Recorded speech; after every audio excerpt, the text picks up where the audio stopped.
చిన్నగా ప్రారంభించి పెద్దగా సంపాదించాలనుకుంటున్నారా? మీరు భవిష్యత్తులో బలం ఇచ్చే మంచి సురక్షితమైన పథకం ఇది. Hi friends, welcome to Renuka Kakinada లాస్. మీరు డబ్బును ఎలా స్మార్ట్ గా పెట్టుబడి చేయాలో తెలుసుకోవాలంటే ఈ మార్గానికి ఇది మంచి ప్లేస్. ప్రభుత్వం అందిస్తున్న ఇన్వెస్ట్మెంట్ ప్లాన్ పీపీఎఫ్ అంటే పబ్లిక్ ప్రావిడెంట్ ఫండ్. ఫ్యూచర్ లో ఎంత పెద్ద గోల్స్ అయినా పీపీఎఫ్ లో సాధ్యమవుతాయి. కష్టపడి ప్లానింగ్ ప్రకారం ఇన్వెస్ట్మెంట్ చేసి భవిష్యత్తులో మీరు కోటీశ్వరాలుగా మారవచ్చు. ఒకవేళ మీకు ఇలాంటి సందేహాలు ఉండవచ్చు. ఎక్కడ ఇన్వెస్ట్మెంట్ చేయాలి, అసలు ఎలా చేయాలి, ఎంత వడ్డీ వస్తుంది, ఎంత పెట్టుబడి చేయాలి, ఎంత కాలం వరకు చేయాలి, ఇలాంటి డౌట్స్ అన్ని ఈ వీడియోలో తెలుసుకుందాం. పీపీఎఫ్ ఆకర్షితమైన వడ్డీ అందిస్తూ పెట్టుబడిపై భరోసా కల్పిస్తూ ప్రభుత్వ పథకాలలో ఒక విశ్వసనీయమైన పథకం.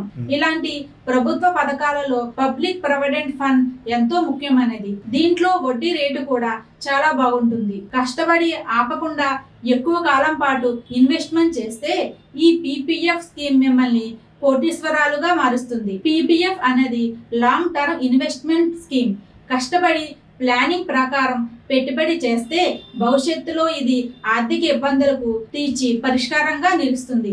ముఖ్యంగా రిటైర్మెంట్ తర్వాత ఆర్థికంగా మీరు సపోర్ట్ ఇస్తుంది. ఈ స్కీమ్ లో ఆకర్షితమైన వడ్డీ లభిస్తుంది. పీపీఎఫ్ లో గోల్స్ సాధించాలంటే మధ్యలో ఆపకుండా తప్పనిసరిగా ఇన్వెస్ట్మెంట్ చేయడం ముఖ్యమైన పని. పీపీఎఫ్ అకౌంట్ ను ఏదైనా బ్యాంకులో లేదా దగ్గరలో పోస్ట్ ఆఫీసులో 100 రూపాయలు డిపాజిట్ చేసి తెరవవచ్చు. పీపీఎఫ్ అకౌంట్ వన్స్ ఓపెన్ చేసిన తర్వాత ఏడాదికి కనీసం 500 అయినా డిపాజిట్ చేయాలి.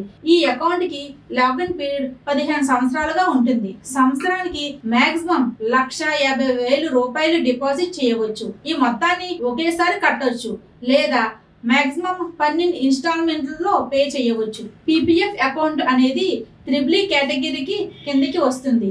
అంటే ఇన్వెస్ట్మెంట్ పై ఇన్కమ్ ట్యాక్స్ సెక్షన్ 80C ద్వారా ట్యాక్స్ ప్రయోజనం పొందవచ్చు. వడ్డీపై ట్యాక్స్ లేదు. మెచ్యూరిటీ అమౌంట్ కూడా ట్యాక్స్ ఫ్రీ. ప్రస్తుతం ప్రభుత్వం పీపీఎఫ్ పై 7.1% ఇంట్రెస్ట్ రేట్ గా అందిస్తుంది. వడ్డీ రేటు దాని బేస్ పై మారుతూ ఉంటుంది. మీరు క్రమ పద్ధతిలో ఇన్వెస్ట్మెంట్ చేస్తే పోతే మీరు కూడా కోటీశ్వరులుగా మారవచ్చు. ఫర్ ఎగ్జాంపుల్, ఒక వ్యక్తి పీపీఎఫ్ అకౌంట్ తెరిచి నెలకు 1000 రూపాయలు చొప్పున 15 సంవత్సరాలు డిపాజిట్ చేయగలిగితే మొత్తం డిపాజిట్ 1,80,000. 7.1% ఇంట్రెస్ట్ రేట్ తో 3,25,450 రూపాయల వరకు వస్తుంది అంచనా ప్రకారం. మరొక వైపు మీరు ఏడాదికి 1,50,000 వరకు డిపాజిట్ చేస్తే అంటే నెలకి 12,500 చొప్పున పెట్టుబడి పెడితే మీరు కోటీశ్వరులుగా మారవచ్చు. అయితే మీరు 1,50,000 రూపాయలు మొత్తాన్ని డిపాజిట్ చేయకపోయినా కనీసం ఏడాదికి 500 చొప్పున చిన్న మొత్తంలో ఇన్వెస్ట్మెంట్ చేయవచ్చు. చిన్న మొత్తంలో మొదలు పెట్టి లాంగ్ టర్మ్ డిసిప్లిన్ కొనసాగించితే పీపీఎఫ్ ద్వారా మీకు ఫైనాన్షియల్ ఫ్రీడమ్ సాధించవచ్చు.